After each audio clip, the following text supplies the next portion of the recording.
Hello everyone, the ब्रेनोस्फेयर में आपका स्वागत है। और इस वीडियो में हम जानेंगे कि क्यों नेपाल के प्रधानमंत्री भारत से रिश्ते खराब करने पर तुले हैं। भारत और मलेशिया के बीच सुधरते रिश्ते।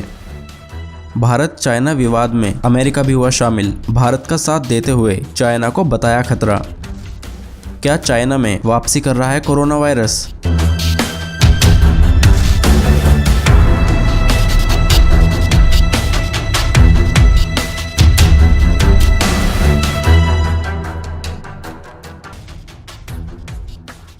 भारत के क्षेत्रों को अपने मैप में दिखाने के बाद अब नेपाल के प्रधानमंत्री ने एक ऐसा बयान दिया है जो भारत का गुस्सा बढ़ाने के लिए काफी है। नेपाल के प्रधानमंत्री ने अपने देश में बढ़ते कोरोना वायरस के मामलों पर बोलते हुए कहा कि भारत के लोग नेपाल में कोरोना वायरस फैला रहे हैं। इतना ही नहीं, नेपाल के पीएम ने भारत के वायरस को चाइना और इटली के वायरस से भी ज्यादा खतरनाक बताया। ये कोई पहला मौका नहीं है जब नेपाल ने भारत पर झूठे आरोप लगाए हों। जब से नेपाल में कम्युनिस्ट सरकार बनी है तभी से ही नेपाल भारत से दूर होकर चाइना के करीब जा रहा है। कुछ ही दिन पहली बात है जब नेपाल सरकार गिरने वाली थी, लेकिन चाइना ने ऐसा नहीं होने दिया। इससे ये बात साफ हो गई कि इस समय नेपाल में जो सरकार चल रही है उसका रिमोट चाइना के हाथ में है और चाइना के कहने पर ही नेपाल के प्रधानमंत्री भारत से रिश्ते खराब करने पर तुले हैं।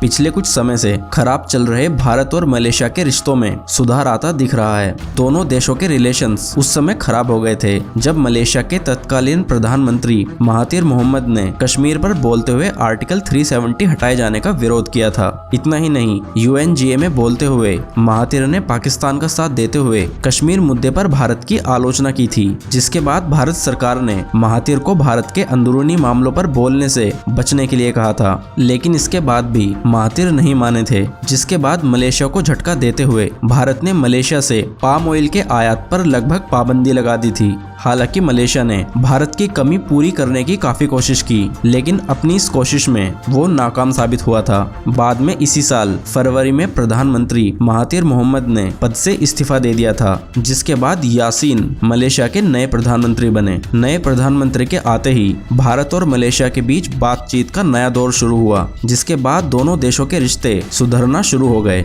हाल ही में भारत और मलेशिया के बीच 2 लाख टन पाम ऑयल खरीदने की डील भी हुई है, जिसके बाद ऐसा माना जा रहा है कि अब भारत और मलेशिया के रिश्ते फिर से पहले जैसे हो जाएंगे। भारत और चीन के बीच चल रहे सीमा विवाद पर USA का भी बयान आया है, जिसमें USA ने चीन को एक बड़ा खतरा बताते हुए भारत का समर्थन किया है। इस समय लद्दाख में भारत और चीन की सेनाएं आमने सामने हैं और दोनों ही तरफ सैनिकों की संख्या बढ़ती जा रही है। अमेरिका ने भारत और चीन के बीच बिगड़ते हालात पर चिंता जताई है। अमेरिका ने चाइना की आलोचना करते हुए कहा है कि चाहे साउथ चाइना सी हो या भारत से जुड़ी सीमा, हर जगह चाइना का व्यवहार भड़काने वाला है।